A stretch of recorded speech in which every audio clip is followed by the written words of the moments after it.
Bom dia! Já tomou o seu café?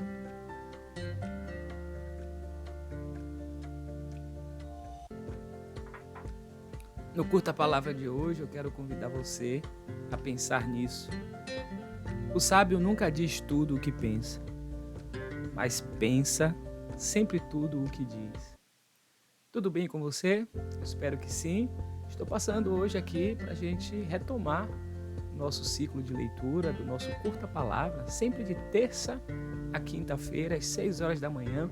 A gente se encontra aqui para esses encontros tão significativos do nosso canal Teologia. Hoje nós temos vários programas, mas o Curta Palavra, de fato, é esse espaço que particularmente eu gosto muito de estar com vocês aqui bem cedinho, cada manhã, de terça a quinta, salvo algumas exceções. Eu quero aproveitar e pedir a você, caso você não seja ainda assinante do nosso canal Teologia Hoje, se inscreva ainda hoje, você não paga nada por isso e ajuda o nosso canal a continuar, a gente poder alcançar o maior número de pessoas, tá bom? Deixa o seu like também, se você gosta desse encontro, gostar da proposta de hoje.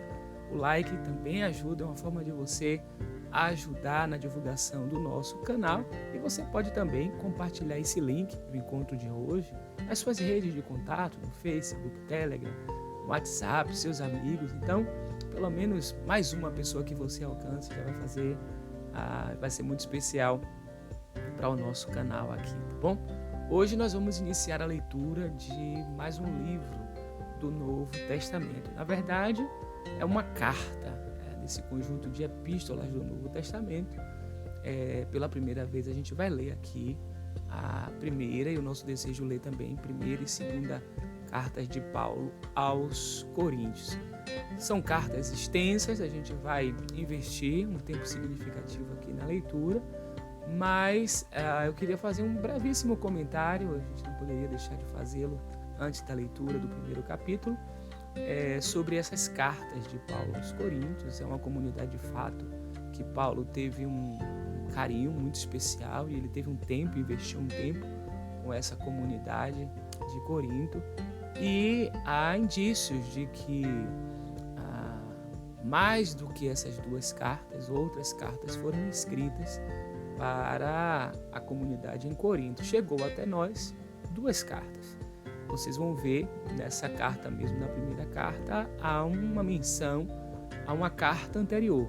Existem estudiosos que consideram que as duas cartas que chegou até nós de Paulo, elas são sínteses de 4 cartas que foram enviadas à comunidade de Corinto. Então, assim, existem 2 caminhos, né? O primeiro caminho, mais objetivo, de pensar que pelo menos mais uma carta foi escrita, tendo em vista que na primeira carta há um registro de que Paulo tinha enviado uma carta anterior a essa.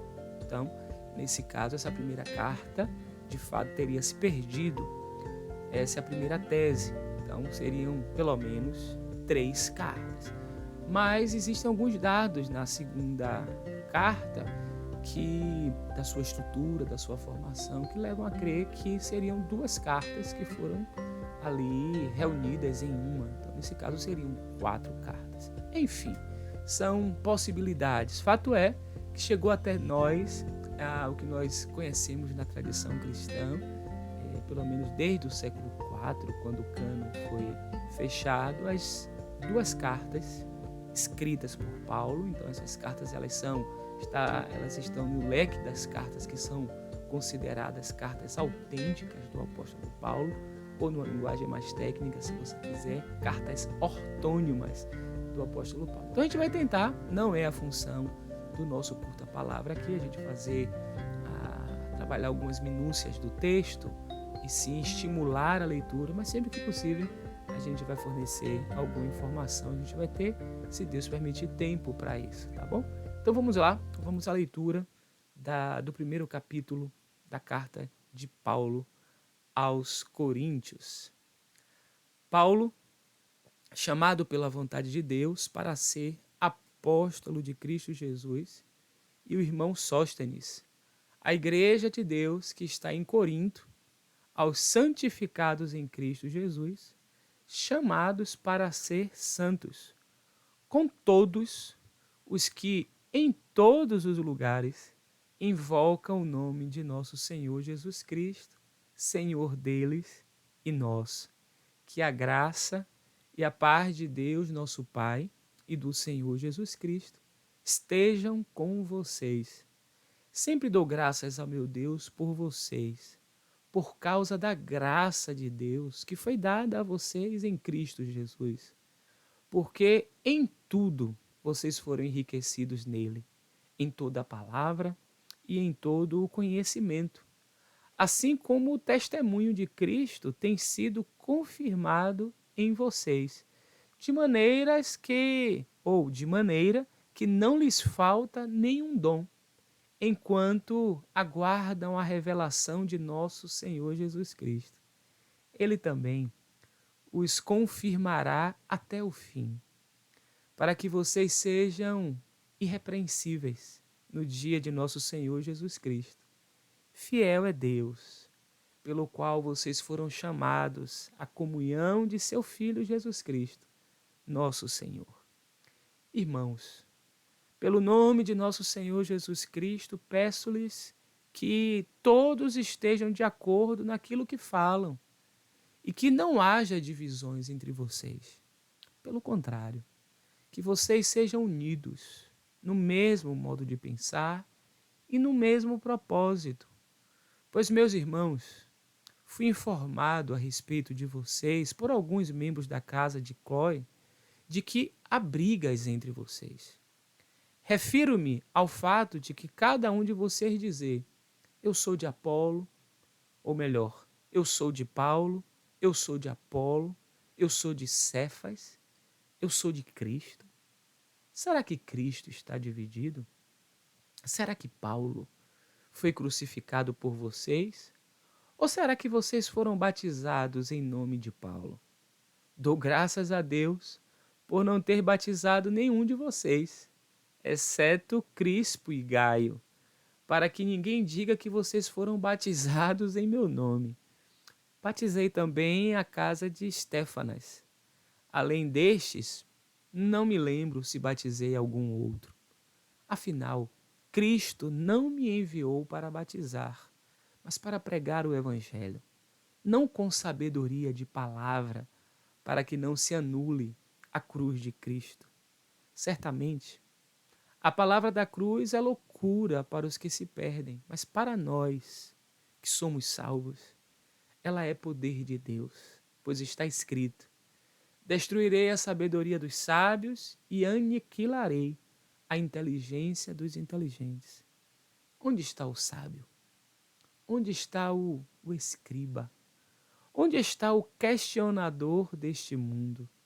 Não é fato que Deus tornou louca a sabedoria deste mundo, visto que na sabedoria de Deus o mundo não o conheceu por sua própria sabedoria.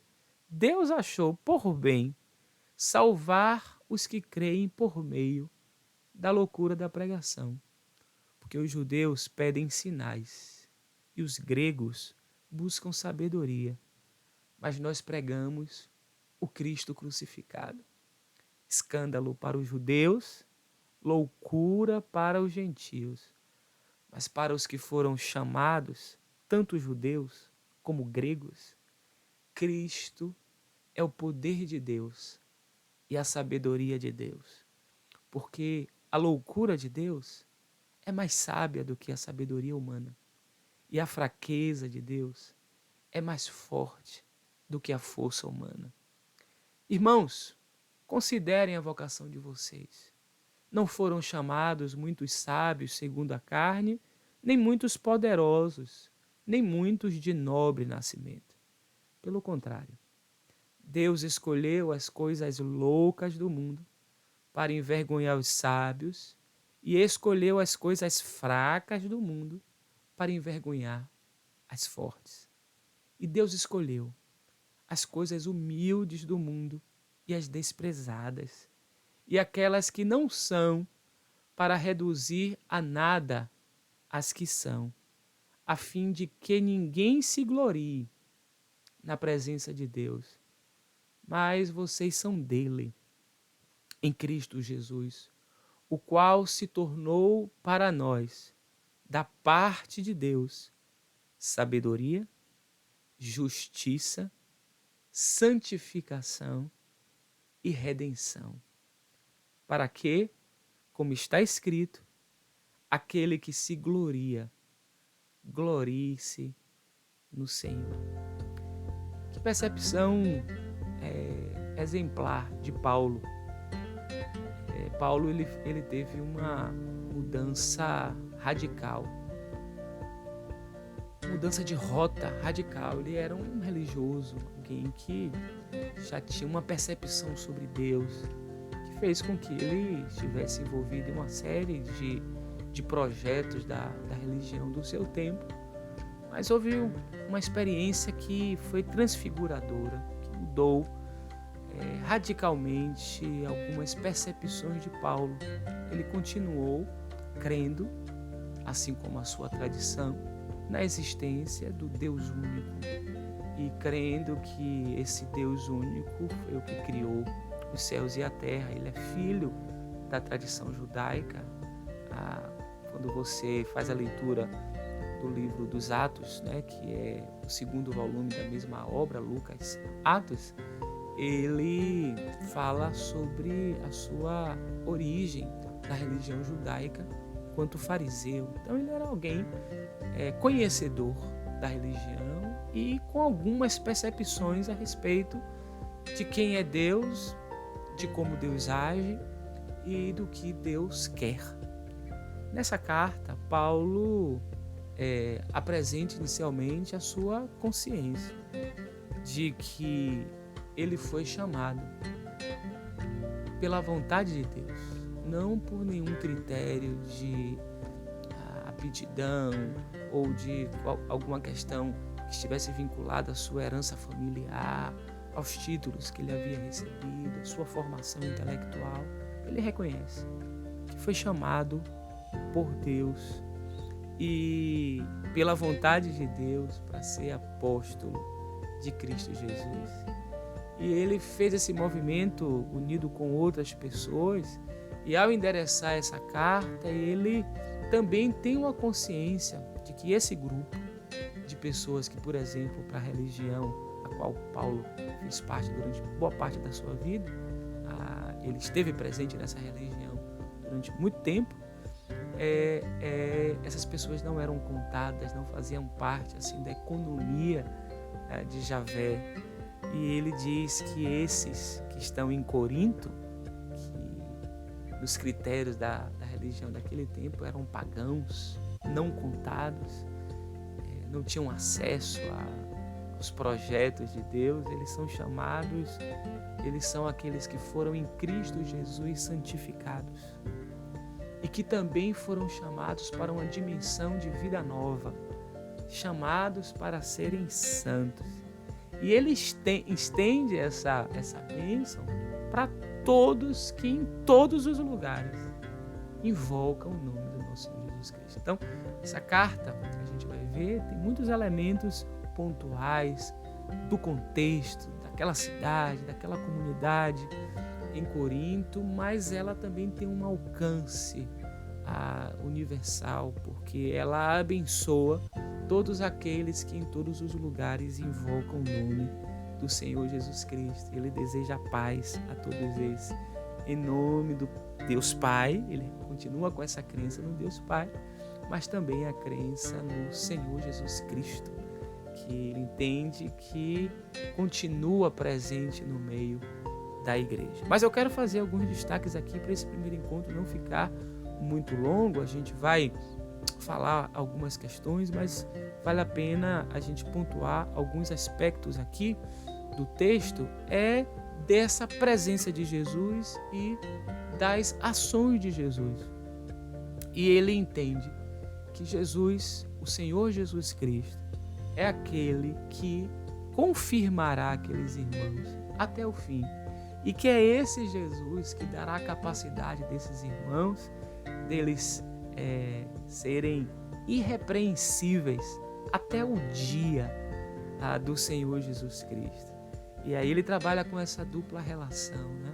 Desse Cristo Jesus que confirmará até o fim aqueles irmãos e da fidelidade de Deus, sabe?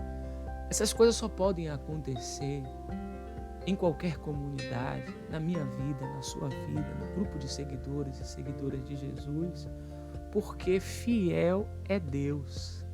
E esse Deus que nos chamou à comunhão com o seu Filho. E aí, quando nós somos convidados a essa participação, a essa relação dinâmica com o Pai e com o nosso Senhor Jesus Cristo, essa comunhão de amor, essa comunhão de entrega, de doação, de abertura, de aprendizagem, porque em seguida, ao falar de comunhão, ele propõe a necessidade de unidade. Então, esse movimento da comunhão, ele se dá também a partir de exercício. Ele diz: irmãos, pelo nome do Senhor Jesus Cristo, peçam que estejam de acordo naquilo que falam e que não haja divisão entre vocês.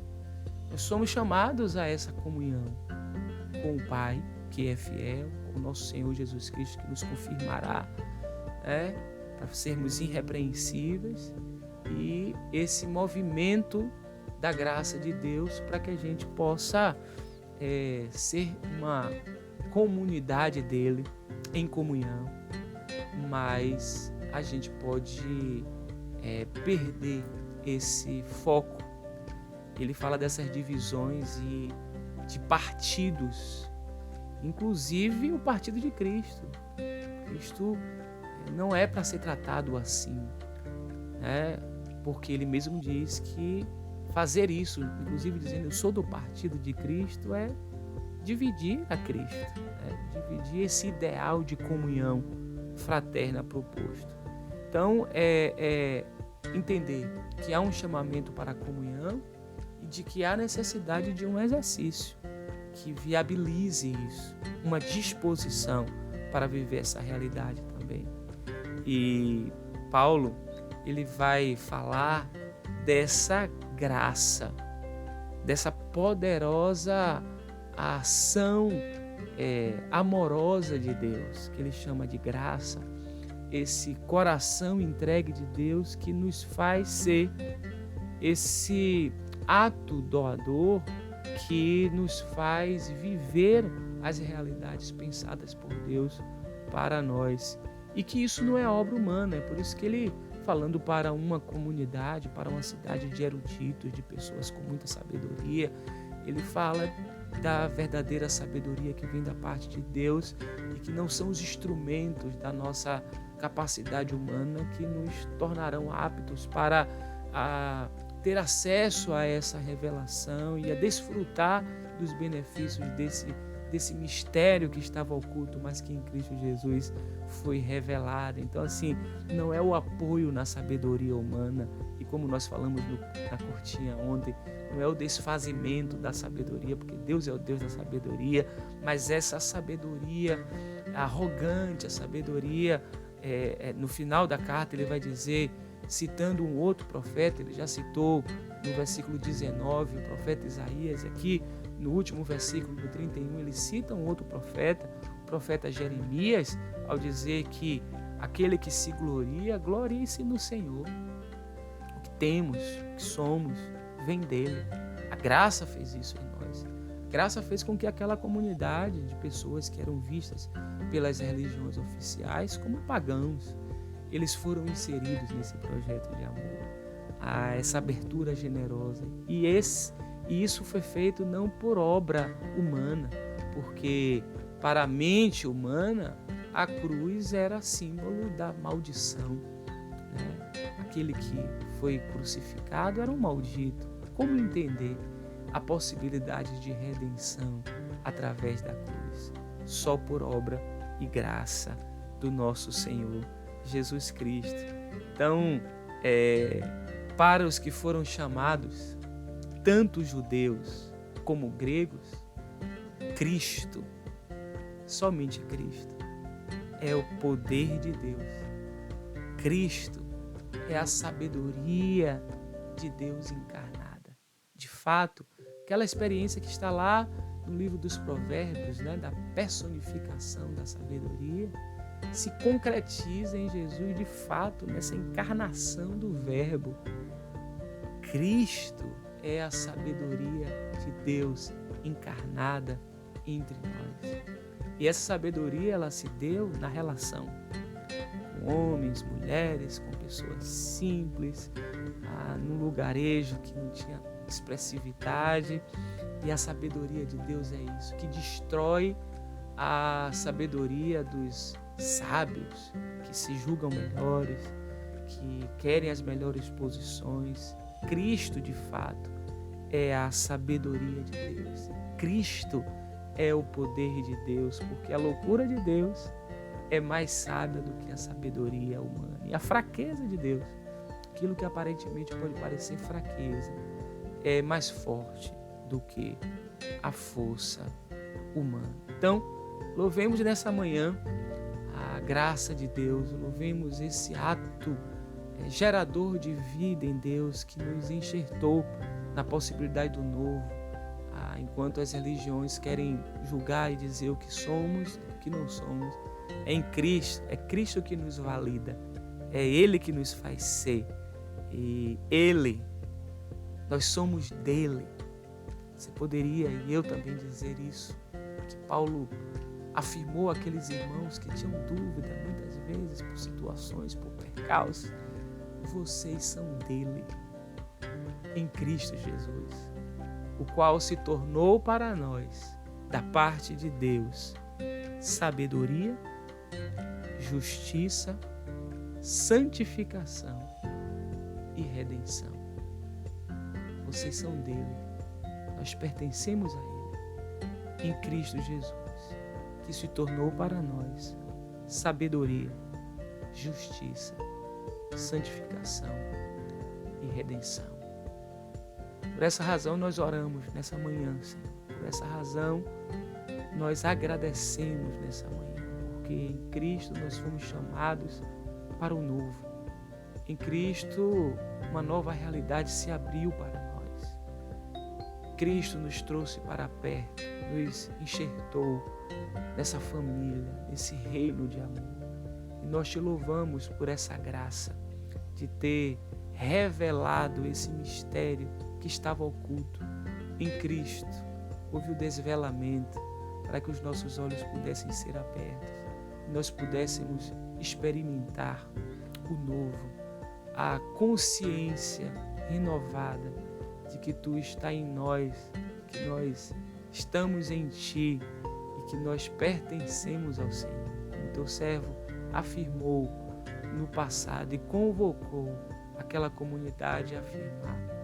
Nós nessa manhã declaramos, nós pertencemos ao Senhor e nós Te louvamos por essa graça, por esse privilégio, e sabemos que somos porque o Senhor é, que estamos nessa realidade porque o Senhor mesmo projetou e planejou. Não é a nossa capacidade, não é a nossa erudição, e não serão também os nossos fracassos que nos afastarão desse projeto de amor, porque em Ti há sempre a oportunidade da experiência nova, do recomeço. Essa manhã nós Te louvamos, nós Te bendizemos por isso. Consolida no nosso coração essa palavra, essa certeza, esse desejo de ser em Ti e o reconhecimento diário de que somos do Senhor, que pertencemos ao Senhor. Muito obrigado. Essa é a oração que fazemos por Cristo Jesus, que nos uniu, nos reconciliou pela cruz. Te louvamos e Te bendizemos por Cristo Jesus, nosso Senhor. Amém. Eu quero dedicar para você uma canção nessa manhã.